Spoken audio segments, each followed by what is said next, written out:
संविधान बचाने की कसम खाई है। संविधान खतरे में है जब जाति और धर्म देख करके किसी का घर गिराया जाता है और पूरी न्यायपालिका की प्रक्रिया को बाईपास किया जाता है, तो संविधान खतरे में तो यही है कि न्यायपालिका का मतलब नहीं है। जबकि सरकार के 3 अंग हैं, न्यायपालिका, कार्यपालिका, विधायिका। संविधान खतरे में इसलिए है कि आज बोलने की आजादी नहीं है। चुनाव आयोग अपनी भूमिका नहीं अदा कर पा रहा। किस तरह के आज पत्रकारों लोग को बोलने की आजादी छीन ली गई है। जाति जनगणना के लिए मैं एक बात इस बुनियाद में कहूंगा अध्यक्ष जी कि मैंने ओबीसी और SC/ST को पूरे देश में संदेश देने का कोशिश किया कि मंडल का विरोध किसी मुसलमान ने नहीं किया था। मंडल का विरोध किसी मुसलमान ने नहीं किया था और जाति जनगणना का विरोध कोई मुसलमान नहीं कर रहा है, तो मुसलमान हमारा साथी है। 2018 से लेटरल एंट्री के थ्रू IAS बनाए जा रहे हैं। ओबीसी का SC/ST का हक मारा जा रहा है। क्या यह मुसलमान कर रहे हैं? जो 20 और 80 का पूरा षड्यंत्र रचा जा रहा है, हम नागरिक समाज हैं, हम सिविल सोसाइटी हैं, हमारी भी जिम्मेदारी होती है।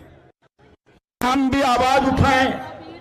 राजनीतिक दलों की जिम्मेदारी तो होती है, हमारी भी जिम्मेदारी होती है। आरक्षण खत्म होगा, महंगाई बढ़ेगी, जुल्म अगर बढ़ता है तो नागरिक समाज, सिविल सोसाइटी के ऊपर भी उसका असर पड़ता है। क्या हमारी जिम्मेदारी नहीं बनती है? 1921 में वक्फ प्रॉपर्टीज का सर्वे होता है। क्या कांग्रेस की हुकूमत थी उस समय? जो ये कहा जाता वक्फ एक अमुक पार्टी है, वह भी झूठा है।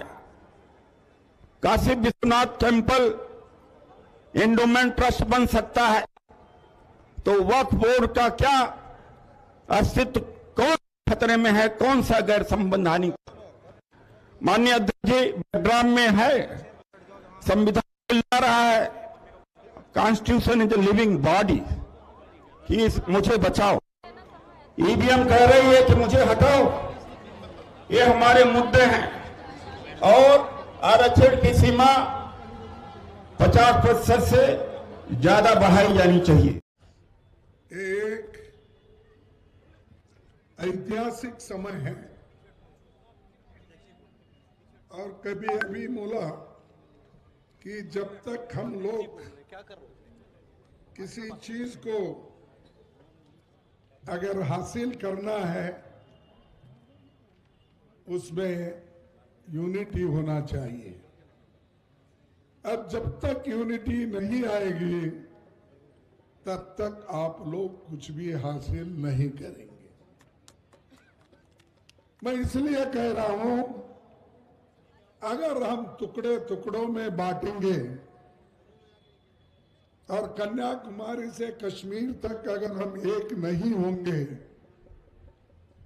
बंगाल से लेकर गुजरात तक हम एक दूसरा का सहकार नहीं करेंगे, तब तक कोई चीज हम हासिल नहीं कर सकते। अब हमको 4-5 चीजें हासिल करने के लिए ही लोग कोशिश कर रहे हैं। सिर्फ आपका एक ही संगठन नहीं है, लेकिन देश के हर संगठन ये चाहते हैं कि इस देश में संविधान को बचाना चाहिए। संविधान बचा तो हम सब लोग बचेंगे। इसीलिए हमको एक रहकर इस संविधान को बचाना होगा और हर पार्टी के लोग अपने अपने हिसाब से काम कर रहे हैं।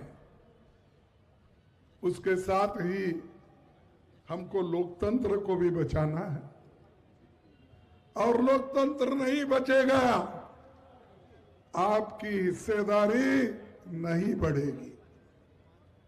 बीजेपी केवल अपने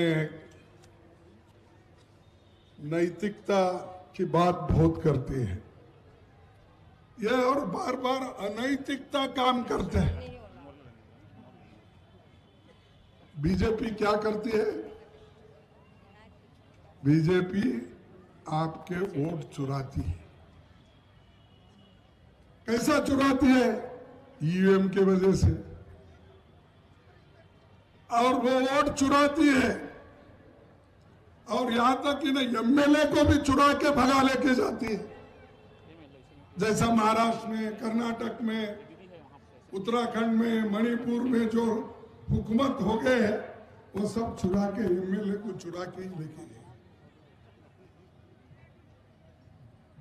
और बीजेपी चुनी हुई सरकार को भी चुराती है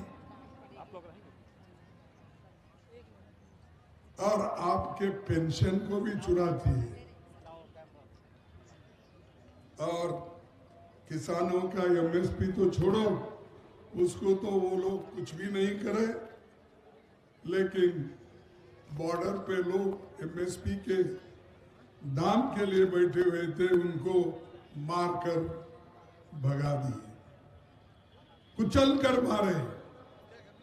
ऐसी बीजेपी है और उसके नेता भी लोग वैसे ही हैं और आपका हकूक चुराती है और लोकतंत्र की आत्मा निष्पक्ष चुनाव में बसती है।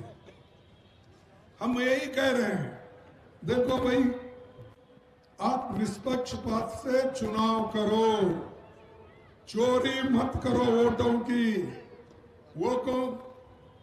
मैं देखा हूं बहुत से जगह, मेरे को कंप्लेंट आए पूरे देश में, वो लोग बोलते हैं साहब 1 घंटे में 1000 वोट डाल देते हैं। ये कैसा? बैटरी खत्म होती है, लेकिन बाद में अगर देखते हैं तो वहां पर फिर बैटरी उसका जो दिखता है 60-70% दिखता है,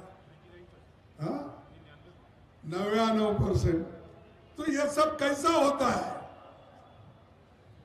इसीलिए जमहूरियत को टिकाना भी इम्पोर्टेंट है। ये देश में इतना गरीबी बढ़ रही है, बेरोजगारी बढ़ रही है और महंगाई तो इतना बढ़ रहा है, पूछो मत। इधर मोदी ध्यान नहीं देते, इधर लोगों के समस्याओं को हल करने की कोई कोशिश नहीं करते। इसीलिए आपको इसलिए भी लड़ना होगा, जैसा कि हम ईवीएम के खिलाफ तो लड़ेंगे, जनगणना, जातीय जनगणना के खिलाफ जो हो रहा है आंदोलन उनका, हम उसको भी मुकाबला करेंगे और जातीय जनगणना, संविधान बचाने का, लोकतंत्र बचाने का सभी काम हम करेंगे।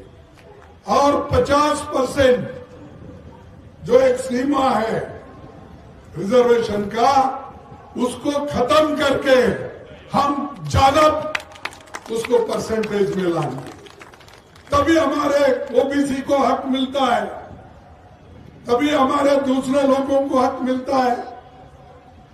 अगर आप ये नहीं करेंगे तो आपको आरक्षण का 50% बढ़ाने का भी ये नहीं करने देंगे।